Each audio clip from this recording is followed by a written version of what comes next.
영화를 보시면 영화에 자주 등장하는 캐릭터 중에 잃을 것이 없는 자가 나옵니다.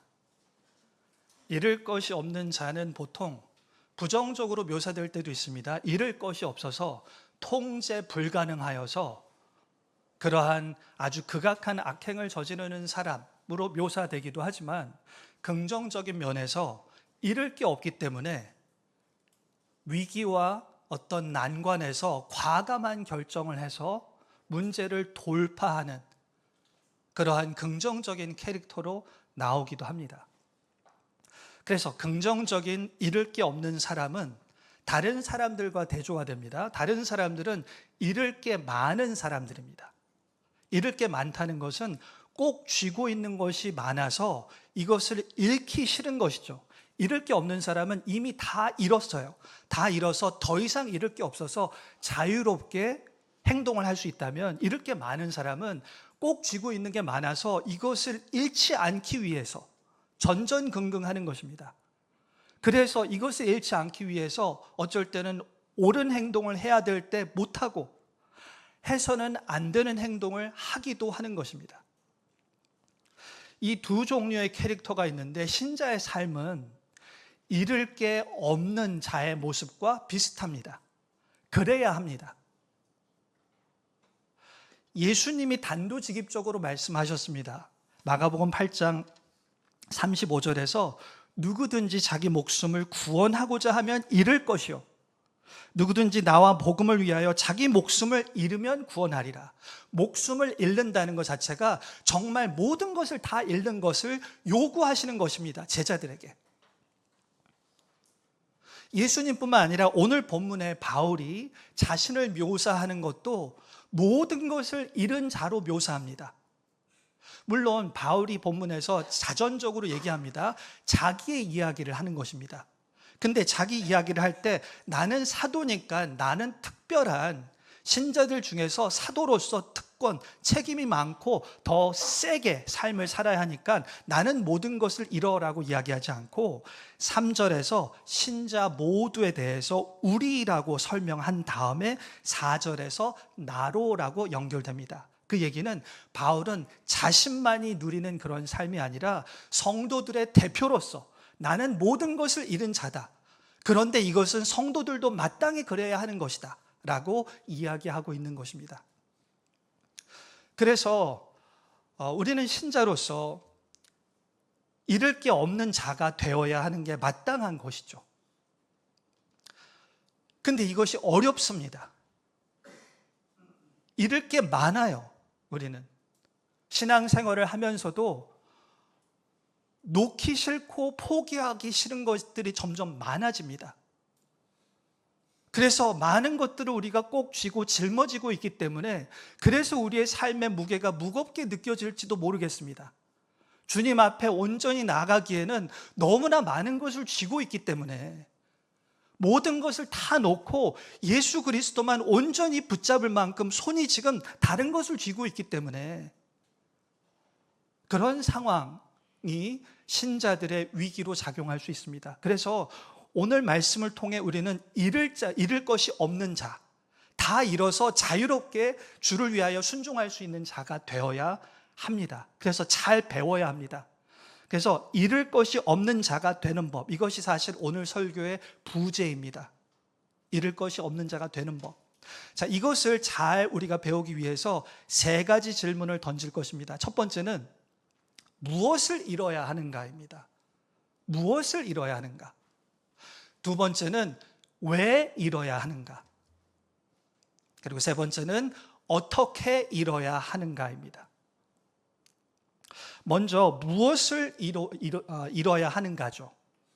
무엇을 잃어야 하는가는 이 본문에서 바울이 자신이 무엇을 잃었다고 이야기하는가를 통해서 그렇다면 우리도 그것을 잃어야 되겠구나 라는 것을 알 수 있습니다. 바울은 무엇을 잃었다고 말하고 있을까요?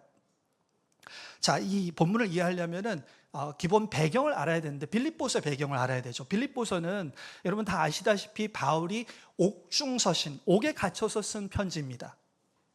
옥중서신이라는 것은 바울이 로마에 잡혀가서 감옥에 감금된 상태입니다. 로마 황제에게 재판을 받기 위해서 기다리고 있는 그러한 상황입니다. 이 상황은 다소 비극적인데 원래 바울의 원래 계획은 로마에 이러한 죄인으로 이렇게 투옥돼서 오는 것이 아니라 선교사로 오는 것이었습니다. 로마서 15장에 이렇게 얘기합니다. 로마 교인들아, 내가 너희들에게 가서 너희들이 나를 파송해 주어서 이제 로마 이 동부 지역은 내가 많이 선교를 했으니까 로마를 넘어서서 스페인까지 복음을 전하고자 한다라는 원대한 계획을 가지고 있었습니다. 바울은. 그런데 그 계획대로 되지 않은 것입니다. 예루살렘에 가서 유대인들에게 박해를 당하고 죽을 뻔하다가 바울이 그때 나 로마 시민인데 재판받게 해달라, 황제에게 재판받으리라 라고 호소를 해서 그러면 오케이, 로마 시민이 맞으니까 황제에게 죄인으로 보내서 재판받게 되는 것입니다. 그러니까 이 투옥된 상황은 인간적으로 생각하면 바울에게 있어서 사도로서의 그런 모든 사역의 커리어가 비극적으로 중단된 상태입니다. 사실상 바울은 모든 것을 잃은 상태라고 볼 수 있습니다. 그런 상태에서 빌립보서를 쓰고 있는 것이고, 대조적으로 빌립보 교인들은 많은 것을 누리고 있는 자들이었습니다. 빌립보라는 도시 자체가 아주 아구스도라는 황제의 이름을 따서 이 빌립보 도시의 이름 앞에 황제의 이름이 나옵니다. 그 얘기는 이 황제가 되는 과정에 있어서 전투를 하는데 많은 기여를 했던 퇴역 군인들에게 선물로 준 그런 지역입니다. 빌립보 지역은.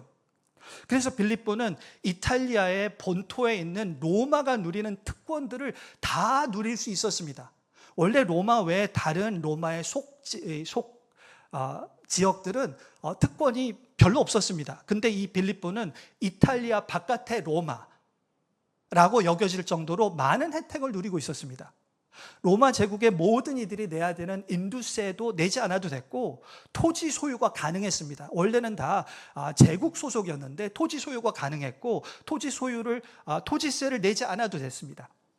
그 외에 많은 혜택들이 있어서 정말로 로마 제국에 산다면 로마에 살든지 빌립보에 살면은 정말로 좋은 곳에 사는 것이다. 엄청난 세상이 줄 수 있는 많은 유익을 누릴 수 있는 그런 곳에 살고 있었습니다. 그래서 바울은 이들이 로마 지역의 로마 시민으로 사는 것을 너무 뿌듯하게 여기는 것을 알고 오늘 본문 뒷부분에 3장 뒷부분에서 너희들이 로마 시민이라는 걸 너무 자랑스럽게 여기지 마라. 너희들은 천국 시민이야. 너희 정체성을 똑바로 가져라 라고 권면을 합니다. 근데 그거는 3장 뒷부분이고 오늘 본문은 약간 강조가 다릅니다. 3장 앞부분이죠. 여기서는 로마 시민됨의 유익을 버려라 라는 그런 취지가 아니라 거짓 교사들이 와서 이들을 선동할 수 있는 거짓 교사들을 경계하라 라는 취지로 얘기하고 있습니다. 이 거짓 교사들은 어떤 자들이냐 하면 유대주의자들입니다. 유대 그리스도인들이라고 볼 수 있습니다. 그리스도인은 맞는데 거기에 유대적인 그런 정체성을 강조하는 것입니다. 쉽게 얘기하면 이런 거죠. 예수님 믿는 거 좋아, 중요해. 예수님 믿어야지. 예수님 때문에 구원받는 거야. 그런데 예수님만큼 중요한 것은 유대인으로서의 정체성을 갖추는 거야. 할례도 받고 율법도 지키고 안식일도 지키고 등등 그 모든 율법을 지켜서 하나님 백성다운 구약에 나온 모세 언약의 모습을 갖추는 것도 정말 중요해. 예수님만 믿어서는 충분하지 않아. 율법도 다 지켜야 돼. 그래서 이 모든 것을 지키는 유대인들은 아주 뿌듯하고 자랑할 만한 그런 상황이었습니다. 바울은 이런 자들을 아주 나쁜 자들로 묘사합니다. 이런 자들이 이 빌립보의 신앙을 망가뜨린다고 생각합니다. 로마 제국의 부유함뿐만 아니라 이러한 유대주의자들의 잘못된 가르침도 이들의 신앙을 부패한다고 여기는 거예요. 그래서 2절에 보면은 개들을 삼가라라고 개라고 얘기합니다. 유대인들이 나는 정말 고결한 유대인이라는 그런 주장이 사실은 개들은 이방인을 상징합니다. 이방인들과 같은 그러한 짓을 하는 것이다 라고 이야기하는 거죠. 그리고 이들은 행악하는 자들이다라고 강력하게 이야기합니다. 아니, 예수님을 부인하는 자들은 아니에요. 예수님을 인정하는 자들인데 예수님 플러스 다른 모든 것들을 그만큼 귀중하게 강조한다는 것만으로도 이들은 행악하는 자들입니다. 개와 같은 자들이라고 얘기하는 것입니다. 그래서 이들에게 대해서 바울이 어떻게 지금 반응하냐 하면, 너희들이 그토록 자랑스러워하는 유대인들의 그런 유익들, 예수님뿐만 아니라 더 중요하다고 생각하는 그런 것들 나도 다 누리고 있거든. 나 그거 다 모든 거 가지고 있어. 그 유익되는 거 다 가지고 있는데 나는 그것을 다 손해로 여긴다. 다 잃어버리고 있다. 라는 식으로 논증을 하고 있는 것입니다. 자, 이게 맥락이에요. 그러면 우리의 질문은, 그러면 바울이 잃어버리라고 한 것은 무엇인가? 무엇을 잃어버리라고 하는 것인가? 자, 로마 제국이 주는 그런 각종 세속적인 부유함 아닙니다. 여기서는 잃어버리라고 하는 것이 7절인데 바로 앞에 5절, 6절을 얘기하고 있습니다. 바울에게 잃어버리라고 하는 것은, 잃어버려야 한다는 것은 유대인됨의 유익이에요. 이런 것들은 사실 그렇게 나쁜 것들은 아닙니다. 살펴보겠습니다. 5절에 보면 8일 만에 할례를 받고 이스라엘 족속이고 베냐민 지파요 히브리인 중에 히브리인이요. 이거는 태생과 소속에 관한 것입니다. 8일 만에 할례를 받았어요. 보통 이방인이라도 유대인으로 개종을 하면 늦은 나이에 할례를 받을 수 있습니다. 그럼 유대인이 되는 거죠. 근데 바울은 그렇게 이방인이었다 개종한 게 아니라 나는 원래 아브라함 혈통의 자로 태어난 자야. 그래서 8일 만에 태어나서 할례를 받는 것이죠. 순수 아브라함 혈통이라는 뜻입니다. 그래서 그냥 늦게 받은 할례 받은 자들이랑 비교가 안 되는 거죠. 그래서 이스라엘 족속이요. 자, 이스라엘 족속이고 아브라함 혈통인 자들 중에서도 할례 안 받은 자들도 있었어요. 근데 혈통으로 태어난 자들 중에 할례까지 8일 만에 받은 정말로 순결한 유대인 중에 유대인입니다. 그래서 이렇게 얘기하죠. 히브리인 중에 히브리인이라고 얘기하죠. 게다가 하나를 더 추가합니다. 베냐민 지파라고 얘기합니다. 베냐민 지파는 유대 그 족속들 중에서도 자랑할 만한 것이 있는 지파입니다. 베냐민 지파는 초대 왕 사울이 베냐민 지파 출신입니다.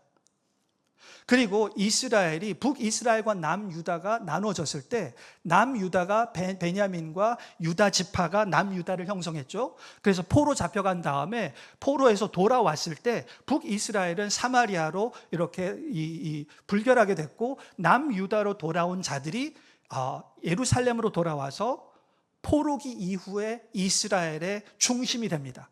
그래서 예루살렘도 베냐민 지파, 유다 지파의 땅인 거예요. 그러니까 베냐민 지파라는 것은 유대인들 중에서도 자랑할 만한 그러한 요소였습니다. 자, 소속뿐만이 아니에요. 율법으로는 바리새인이요. 바리새인 파의 소속입니다. 교육을 잘 받았어요. 그냥 일반적인 유대인이 아닙니다. 율법을 제대로 배운 정말 율법의 어떤 그런 교육적인 그런 학식이 높은 그러한 자였습니다. 바리새인 중에서도 6절에 보면 바리새인 중에서도 그냥 열정이 약한 바리새인도 있었습니다. 근데 6절에서는 열심으로는 교회를 박해하고 핍박하고, 자, 여기서는 핵심이 이단으로 여겨지는 그 이단 세력을 적극적으로 처단할 만큼 그만큼 열심히 있었던 것입니다. 그냥 바리새인 소속이 다가 아니라 정말로 열심히 있었던 자예요. 그냥 사역적인 열심만 있었던 것이 아니라 율법의 의로는 흠이 없다. 율법을 다 지켰다는 것이죠. 정말로 온전하게 순종하는 삶을 살았던 것입니다. 자, 이 모든 것들이 그렇게 나쁜 것 아니죠. 자랑할 만한 것입니다. 근데 바울은 이 모든 것들을 7절에서 이렇게 합니다. 무엇이든지 내게 유익하던 것을, 이거 유익한 거예요. 유익한 거, 좋은 거예요. 로마에서 세속적인 그런 유혹이 아닙니다. 좋은 건데 이 유익하던 것을 내가 그리스도로 위하여 다 해로 여길 뿐더러 라고 얘기합니다. 자, 여기서 해라는 거는 해롭게 여긴다라는 뜻이 아닙니다. 손해라는 뜻이에요. 손해는 잃어버려졌다라는 뜻입니다. 아니 이런 걸 어떻게 잃어버리죠? 태생이나 할례나 이러한 이 소속은 잃어버릴 수 없는 것이죠. 잃어버리는 건 두 가지 방법이 있습니다. 실제로 이것을 손실하거나 아니면 가치가 하락이 되는 것도 잃어버린다고 할 수 있습니다. 돈의 경우 돈을 정말로 잃어버릴 수 있습니다. 아니면 돈을 잃어버리지는 않았는데 돈의 가치가 하락이 되면 종이장 같이 되죠. 그러면은 잃어버린 거나 마찬가지입니다. 가치가 하락된 것입니다. 그래서 해로 여긴다는 것은 이제 가치가 하락돼서 무가치하게 여긴다, 중요하지 않게 여긴다, 가치 없게 여긴다라는 뜻입니다. 예수님 때문에 그 전에 이러한 좋은 것들을, 유익하던 것을 가치 없게 여긴다라고 얘기하는 거예요. 자, 그 다음 절에 가면은 8절에 가면은 조금 더 극단적으로 갑니다. 아니 이 유대인됨의 유익은 좋은 거라고 하긴 하더라도 이것은 회심 전의 거잖아요. 그죠? 예수님 만나기 전에 귀하게 여겼던 것들은 예수님 만나서 그래 그런 것들은 버려야지라고 생각할 수 있습니다. 그런데 지금 8절을 보세요.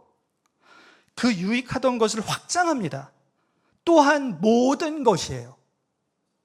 모든 것을 확장하는데 더 나아가서 해로 여김은 있죠. 이게 현재형이에요. 바로 앞에 7절에서 해로 여길 뿐더러 유대인들의 그러한 유대적인 것을 해로 여긴다는 건 과거예요. 회심 전에 귀하게 여겼던 것을 예수님 만나서 이제 해로 여겼다는 거고, 지금 8절은 지금 해로 여긴다는 거예요. 지금 바울은 어떤 것이냐? 모든 것을 해로 여긴다는 것입니다. 모든 것을. 근데 곰곰이 생각해 보시면, 아니 회심 전에는 나쁜 게 있었다 쳐요. 근데 회심한 다음에는 정말로 적법하게 좋은 게 많이 있지 않나요? 바울이 사도가 된 거, 사도직 이런 건 되게 좋은 거잖아요. 이건 버릴 필요 없는 거 아닙니까? 잃을 필요가 없는 거죠. 그리고 사도로서의 어떤 그런 권위와 사람들의 인정받는 거, 그리고 사도로서 많은 성취를 한 그런 열매들, 아니 그런 것들은 굳이 가치 없는 것으로 여길 필요가 없잖아요. 근데 바울은 모든 것이라고 했습니다. 모든 것이에요, 말 그대로. 그리고 현재예요, 현재. 지금 사역을 다 많이 하고 지금 감옥 갇혀 있는 현재 사도의 위치에서 신자로서 모든 것을 다 가치 없는 것으로 여긴다라는 것입니다. 그러면 우리에게 이제 적용을 해보면, 그러면 이것을 진지하게 받아들인다. 우리는 모든 것을 가치 없게 여기라는 뜻입니다. 예를 들어서 신자가 돼서 직분을 맡은 거, 좋은 신학 교육을 받는 거, 좋은 교회 소속이라는 거, 지금까지 열심히 섬기면서 하나님의 나라에 많은 기여를 했다는 거, 그런 성취, 소속, 내가 목사님 딸이라는 거, 선교사님 아들이라는 거, 그런 것들은 사실 신자가 된 이후에는 중요할 수 있죠. 뭐 신자가 되기 전에는 부잣집 딸이라는 게 중요했다면 이제 신자가 된 이후에는 목사님 딸이라는 건 좋잖아요. 좋은 교회 다니는 건 좋죠. 개혁주의 신학을 배운다는 건 좋은 거잖아요. 근데 이 모든 것을 다 가치 없는 것으로 여기라는 것입니다. 그러니까 너무 급진적이지 않나요? 그래서 우리는 두 번째 질문을 물어야 합니다. 아니 왜 이 모든 것을 싸그리 다 가치 없는 것으로 여기라는 것인가? 왜? 근데 사실 바울 자신도 이 모든 것을 절대적으로 무가치한 것으로 여기지는 않았습니다.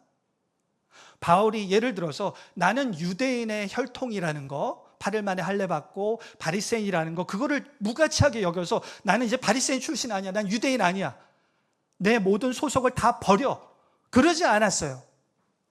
할례를 복원하거나 그런 수술을 하지도 않았습니다. 고린도전서 7장에서는 이 성도들에게도 할례 받은 자는 할례를 복원하려고 노력하지 말고 할례 안 받은 자는 할례를 하려고 노력하지 마라 라고 얘기합니다. 그리고 바울은 자신의 사도직을 아주 귀하게 생각했습니다. 자기가 사역을 해서 정말 성도가 변화된 그런 사역의 열매를 귀하게 여겼어요. 심지어는 빌립보 교인들에 대해서도 3장에도 뒤에 나오지만 너희들이 나의 면류관이라 라고 얘기합니다. 데살로니가 교회나 고린도 교회에 대해서도 너희들이 나의 자랑이다 라고까지 얘기합니다. 그러니까 바울은 이 모든 것을 절대적으로 무가치하게 여긴 것은 아닌 거예요. 아니, 그러면 왜 이것을 버리라고 이렇게 세게 얘기했는가? 이유가 있습니다. 하나님이 주신 모든 누리는 것을 다 절대적으로 완전 가치 없는 것 같이 여기는 것이 아니라,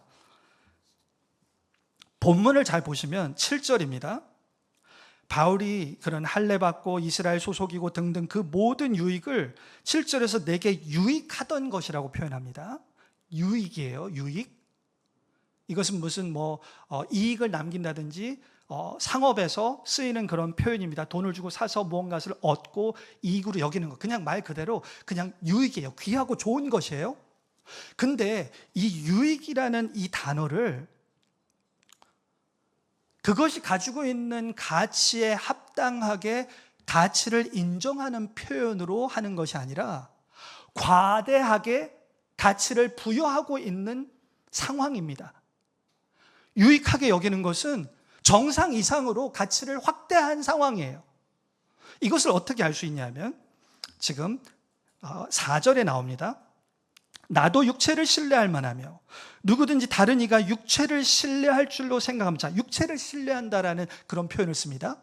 그 얘기는 뭐냐면 지금 바울이 이러한 좋은 것들, 가치 있는 것들을 가치 있게 여기는 그 방식과 모드가 뭐냐면 육체를 신뢰하는 방식으로 이것을 유익으로 여기는 거예요. 육체를 신뢰한다는 것은 부정적인 표현입니다. 육체를 신뢰한다는 것은 바울이 기본적으로 그냥 어떤 우리의 육신된 몸과 중립적으로 쓰는 것이 아니라 죄 가운데 종로를 타는 하나님 반역적인 우상숭배적인 불신앙적인 그런 삶의 방식을 표현하는 게 육신과 육체입니다. 그래서 육체를 신뢰한다라는 것은 이것들의 가치를 취하는 방식이 하나님과 상관없이 마치 이것이 다인 것 마냥 귀하게 유익으로 여긴다라는 뜻입니다. 3절에서 바울은 이것을 이렇게 대조합니다. 신자는 마땅히 하나님의 성령으로 봉사하며 그리스도 예수로 자랑하고 육체를 신뢰하지 아니하는 이라고 표현합니다. 그러니까 그리스도 예수로 자랑하는 것과 육체를 신뢰하지 않는 것과 연결되는 거예요. 쉽게 얘기하면 육체를 신뢰할수록 우리는 그리스도를 자랑하지 않아요. 근데 신자는 마땅히 그리스도만을 자랑해야 되고 육체를 신뢰하지 않아야 하는 거죠. 그래서 결국 바울이 여기서 이야기하는 것은 이러한 하나님이 주신 좋은 것들이라도 만약에 우리가 과도하게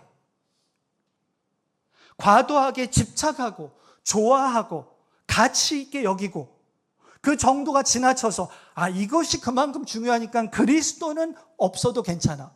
그리스도가 자랑할 것이 줄어들게 하는 거.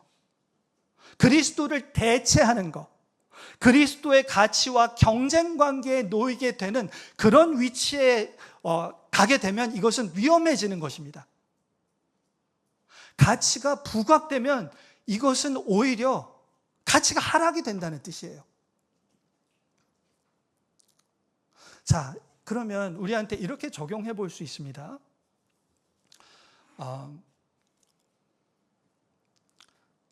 원래 과하지 않게 가치를 인정하는 그러한 태도는 하나님께 중심을 두고 가치를 인정하는 그러한 삶입니다. 예를 들어서 돈이에요, 돈.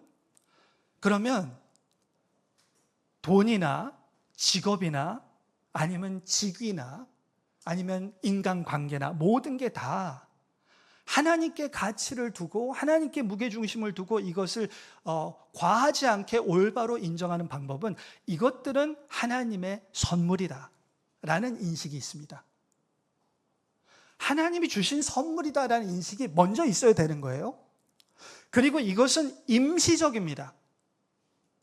임시적으로 주신 선물이야. 그렇기 때문에 없어도 괜찮습니다. 있으면 감사한데 없어도 괜찮은 거예요.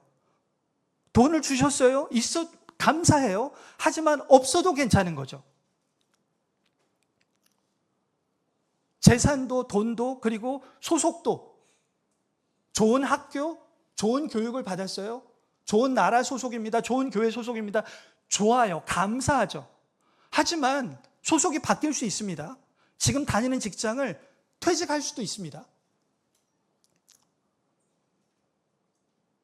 그리고 심지어는 가족을 정말 사랑하고 아끼는 가족이 병들어서 일찍 이별할 수도 있습니다.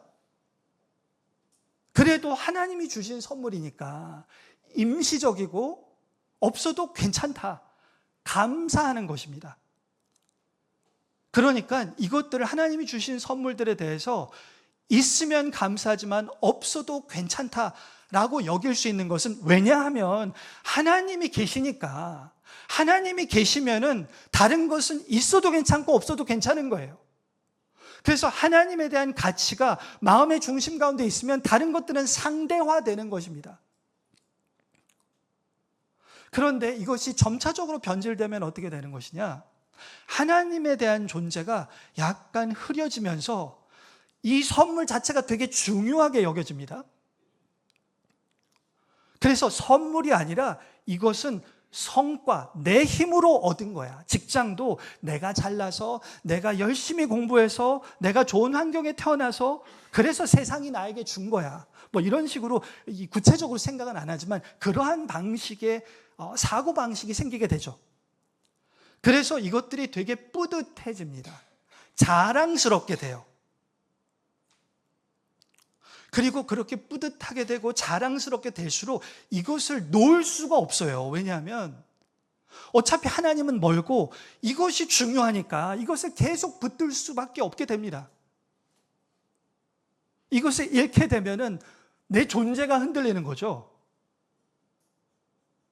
그래서 하나님, 기도도 거꾸로 하는 거죠. 하나님 이것을 주셔야 합니다. 이 일을 이루어 주셔야 합니다. 그게 우선이 되는 거죠. 하나님은 이 일을 이루어주는데 도구가 되는 거죠. 원래는 하나님이 계시면 이것은 없어도 됩니다. 하나님이 절대적이고 나머지는 상대적이고 도구적으로 돼야 되는데 거꾸로 돼서 이것이 절대적이고 가장 중요하게 되고 하나님이 도구로 전락하게 되는 것입니다.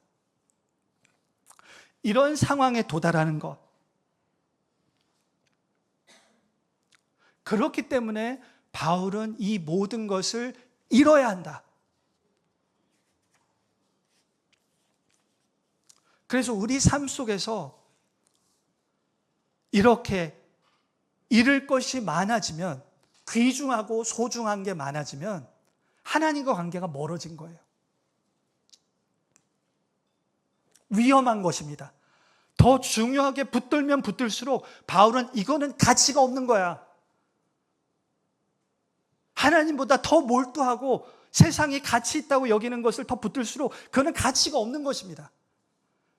그리스도와 가치를 경쟁하고 그리스도의 가치를 하락시키기에 그렇게 우선순위에서 내가 높여놓은 것들은 위험한 것이고 없어야 되고 제거해야 되는 그런 것이 되는 것이죠. 자, 그러면 마지막입니다. 이것을 어떻게 잃어버릴 수 있는가? 어떻게 잃어버릴 수 있는가? 자, 이것은 이 모든 것들을 잃어버리는 것은 의무와 당위로 되지 않습니다. 다 알잖아요. 이러면 안 돼. 집착하면 안 돼. 이거 붙들면 안 돼. 그 모르는 사람이 어디 있습니까? 신앙생활 오래 하고 교리 공부하고 딱딱 그러면 그건 안 된다는 건 다 알아요. 그래서 마땅히 그래야 됩니다라고 아무리 강조하고 그렇지 않으면 많은 어떤 나쁜 일들이 생깁니다. 그러한 강압이나 위협만 가지고는 안 됩니다. 물론 겉으로는 그래 나는 이거 포기했어라고 흉내는 낼 수 있지만 마음속에는 너무 아쉬운 거예요. 내가 그 학교에 못 들어가고 내가 그 직장을 못 유지하고 내가 그 집을 못 가지고 내가 기대했던 바 이것이 있어야 정말 소중한 건데 이것을 못 얻었을 때 그런 아쉬움, 그런 안타까움, 이거는 사라지지가 않습니다. 그럼 바울은 어떻게 이 모든 것을 이뤘다라고 할 수 있는가? 이룰 수 있는 동력이 뭐냐면 이것이죠. 8절입니다. 내 모든 것, 이 모든 것을 해로 지금 여기고 있어요. 해로 여기는, 이런 현재 상태를 유지할 수 있는 것은 내 주 그리스도 예수를 아는 지식이 가장 고상하기 때문이라. 그리스도 예수를 아는 지식이 가장 고상하다가 뭐냐면 탁월하다라는 것입니다. 훨씬 더 뛰어나다는 뜻이에요. 다른 것들과 가치를 비교했을 때 이것이 훨씬 더 뛰어나기 때문입니다. 그리스도를 아는 지식이 탁월하기 때문이다 라고 얘기합니다. 자, 이것도 사실 우리는 알아요. 아, 그렇지. 그리스도를 아는 지식이 탁월한, 이게 더 좋은 지식이지. 그래서 우리는 어쩌면 나 이거 아는데, 그리스도를 아는 지식이 탁월하다는 거 다 아는데 라고 생각할 수 있죠. 근데 이게 그냥 머리로 아는 것이 아니라 어느 정도로 알아야 되냐면 8절 후반부에 나옵니다. 자, 그리스도를 아는 지식이 고상한데 어느 정도로 아느냐 하면 내가 그를 위하여, 그리스도를 인하여입니다. 여기서 위하여는 다 인하여예요. 그리스도를 인하여 모든 것을 잃어버리고 심지어 배설물로 여겨요.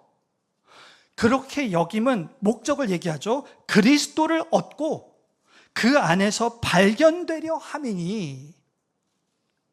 이 말은 뭐냐면 그리스도를 아는 지식의 탁월함을 안다는 것은 삶의 목적이 그리스도를 얻는 것이 되는 정도가 돼야 됩니다. 그리스도가 너무 가치 있어서 그리스도의 탁월함을 그냥 머리로 아는 것이 아니라 맛보아서 알아보니까 그리스도가 너무 영광스럽고 그리스도가 너무 소중한 분이라는 것을 내가 정말로 설득이 되어서 맛보아 알기 때문에 나는 이제 삶은 내가 그리스도를 얻는 삶을 살리라. 이것이 가장 중요하다. 라고 가치 체계가 뒤바뀌어야 되는 것입니다. 그리스도를 얻기 위해서 나머지 모든 이런 것들에 대해서 안타까움이 없어야 되는 거예요. 세상이 제공하는 이거 있으면 좋다, 저거 있어야지 행복한 것이다, 이것이 있어야지 존재가 확보된다, 그런 것들, 아니 나는 없어도 돼. 그것을 정말 아쉬운 마음을 숨기면서 그렇게 신앙생활을 하는 비겁한 신자가 아니라 너희들이 중요하다고 생각하는 그런 것들, 학력부터 해서 재산부터 해서 집부터 해서 이 모든 것들 나 그거 없어도 괜찮아. 왜냐하면 그리스도를 아는 지식이 정말 탁월하거든. 내가 알거든. 이거는 머리로 아는 게 아니라 내가 정말 탁월함을 발견했거든. 그래서 이게 정말로 충분하기 때문에 내 삶의 목적은 그리스도를 얻는 것이다. 자, 그리스도를 얻는다고 하면은 조금 이상하게 들릴 수 있는데, 여기서 얻는다라는 것은 여기 앞부분에 나왔던 유익이라는 그 명사를 동사화한 거예요. 그 얘기는 뭐냐면 그리스도가 정말로 유익이 된다라는 것을 누리고 발견하는다는 뜻입니다. 그냥 모르는 그리스도를 얻는다는 게 아니라 그리스도가 얼마나 유익한지, 얼마나 가치가 있는지, 얼마나 세상의 것들과 비교할 수 없게 정말로 내 삶에 유익이 되는지를 누리는 거예요. 그리고 심지어는 이 그리스도의 유익을 누리는 게 이 삶이 다가 아닙니다. 지금 그리스도를 얻고 그 안에서 발견된다라는 것은 재림까지 가는 거예요. 그래서 궁극적으로 그리스도를 얻게 되어서 영원토록, 영생토록 그리스도를 나는 얻을 거야. 그리스도가 너무 가치 있어서 나는 그리스도를 알고 그분을 누리고 그분께 순종하고 그리스도의 아름다움을 경험하고 그리스도와 연합되어서 그분과 동행하고 영생을 그리스도와 사는 것, 이것은 내 남은 인생의 목표일 뿐만 아니라 나는 영원히 영생토록 그런 삶을 살고 싶다. 그게 그리스도를 얻는 거예요. 그 안에 발견된다는 것은, 그리스도를 그렇게 얻을 수 있는 것은 그리스도 안에 있기 때문입니다. 그리스도 안에 발견되기 때문에, 그리스도 안에 연합되기 때문에 이걸 누릴 수 있는 것이거든요. 그래서 그리스도를 얻고 그 안에 발견된다는 것은 한 가지 뜻이에요. 그리스도와 연합돼서 영원히 이 그리스도를 누리는 삶을 살고 싶다. 그게 목표가 되는 삶인 것입니다. 자, 그러면 마지막이죠. 그리스도가 이토록 이 내 삶의 남은 인생의 목표가 되고 영생의 목표가 되도록 이 정도로 그리스도를 알려면 조건이 필요합니다. 세 가지 조건이 있어요. 뭐를 알아야 되냐면 첫 번째예요. 그리스도에 대해서 아는 것으로는 안 됩니다. 아까 전에 말씀드렸지만 여기서 그리스도를 아는 지식이에요. 그리스도에 관해서가 아닙니다. 그리스도를이에요. 목적어입니다. 그리스도라는 분을 알아야 되는 거죠. 이게 우리가 흔히 쓰는 그리스도를 만나야 되는 것입니다. 맛보아 알아야 되는 것입니다. 그리스도에 대해서 아는 건 아닌 것이에요.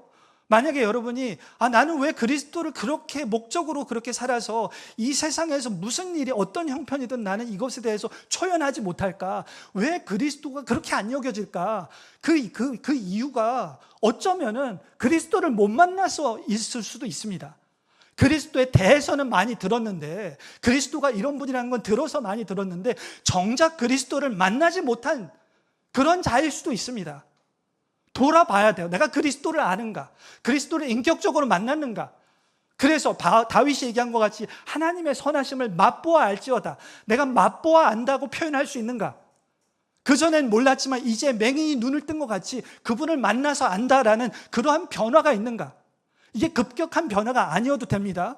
아주 이 점차적인 변화일 수도 있어요. 모태신앙이라도 상관없습니다. 과정이 뭐든지 간에 어쨌든 현재 상태가 내가 그리스도를 알아. 이 그리스도가 이 세상의 어떤 것보다 탁월하신 분이라는 것을 나는 알아. 그런 고백이 있어야 되는 것입니다. 그리스도를 아는 지식이 있어야 되는 것입니다.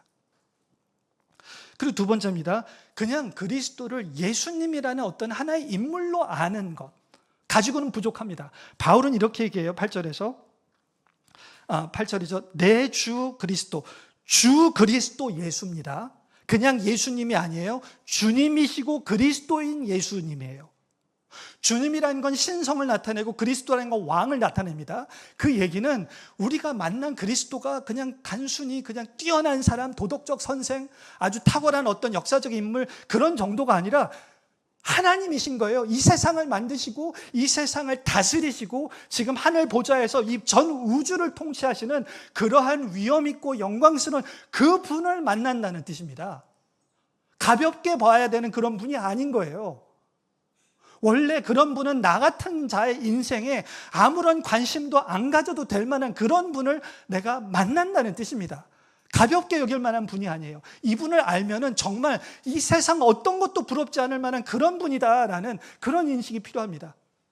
그래서 이러한 예수님의 만남은 신비적인 그런 체험만 가지고는 안 돼요. 신비적인 체험은 그냥 친밀함과 그분의 인격성만 알 수 있지만 말씀을 통해서 우리가 친밀하게 느끼는 이 분이 어떤 분인지 이것은 말씀을 통한 특별 계시를 통해서만 알 수 있는 거죠. 경험으로 담아낼 수 있는 게 아닙니다.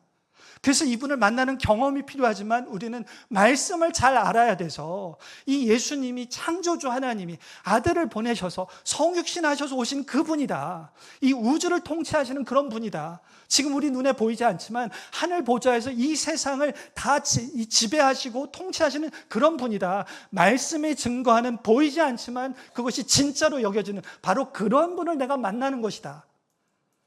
라는 주님 그리스도로 알아야 됩니다. 그뿐이 아닙니다. 이 분을 어떻게 알아야 되냐면 내 주로 알아야 돼요. 이 분이 내 주님이어야 되는 것입니다. 내 주 그리스도예요.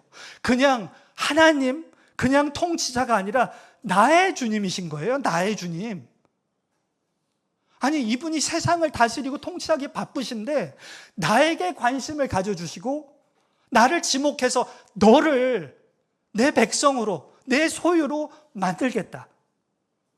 그래서 사실 우리가 예수님을 만난 것이 우리가 뭔가 추구해서 만난 것이 아니라 그분이 내 인생에 찾아오셔서 그분이 나를 부르셔서 그분이 나를 만나주신 것입니다.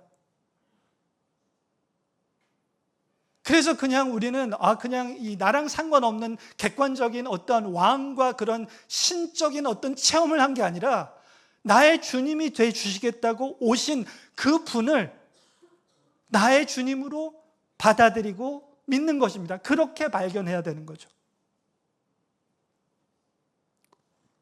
마지막입니다.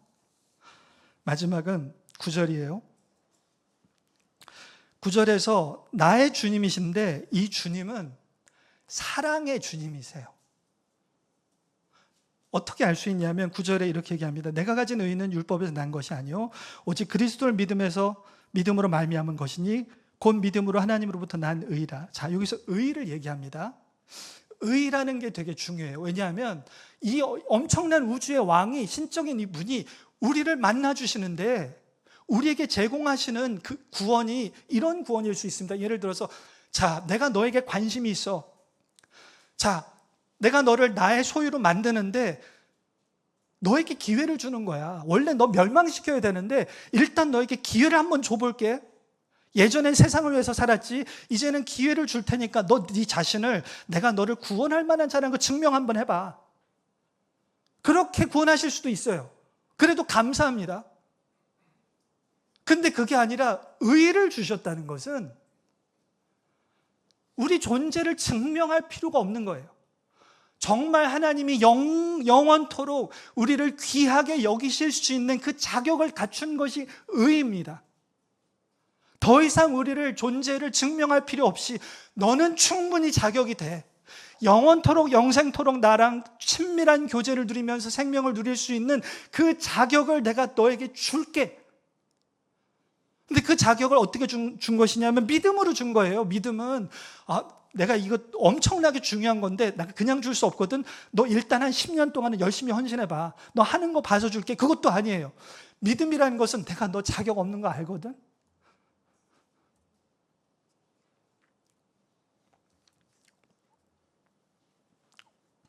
멸망받아야 된다는 존재 다 알아.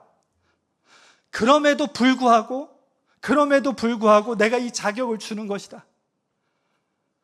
그냥 하나님의 그런 마음을 이게 진짜군요 라고 받아들이는 게 믿음이에요. 아무것도 할 필요 없죠.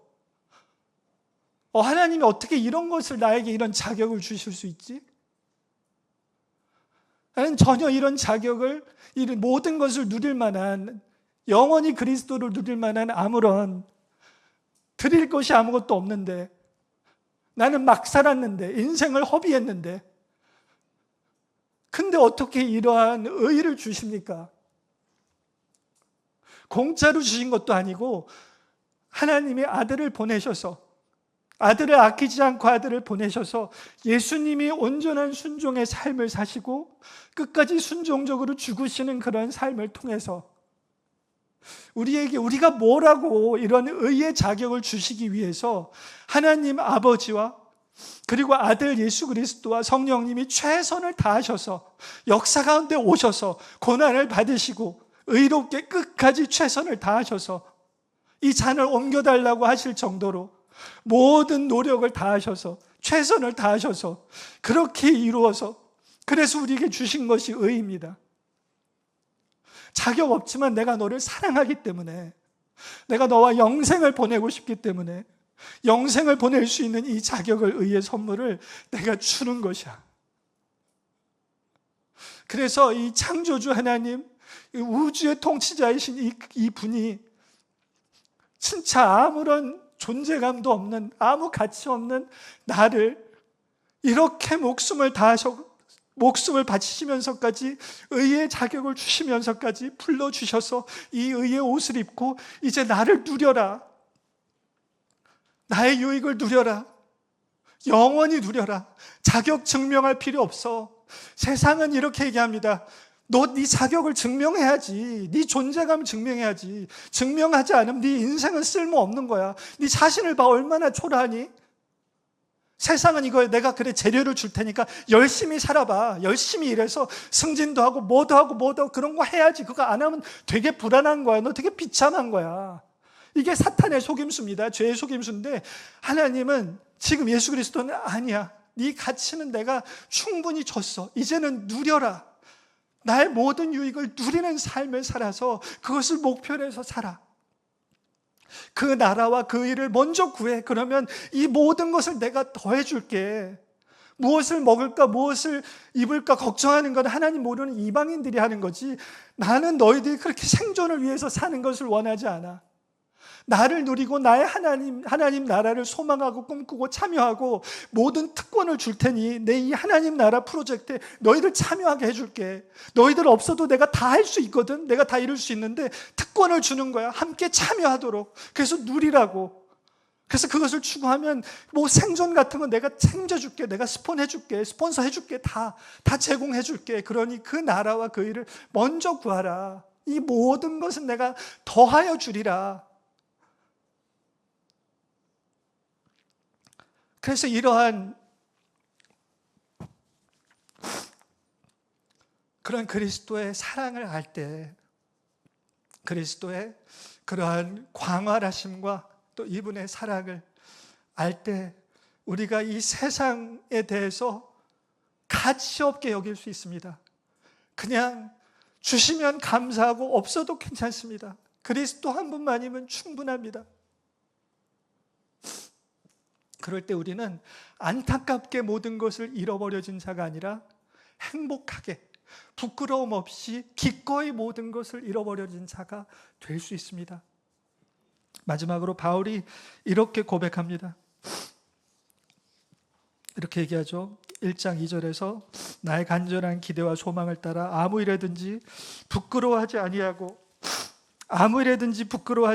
지금도 전과 같이 온전히 담대하여 살든지 죽든지 내 몸에서 그리스도가 존귀하게 되게 하려 하나니.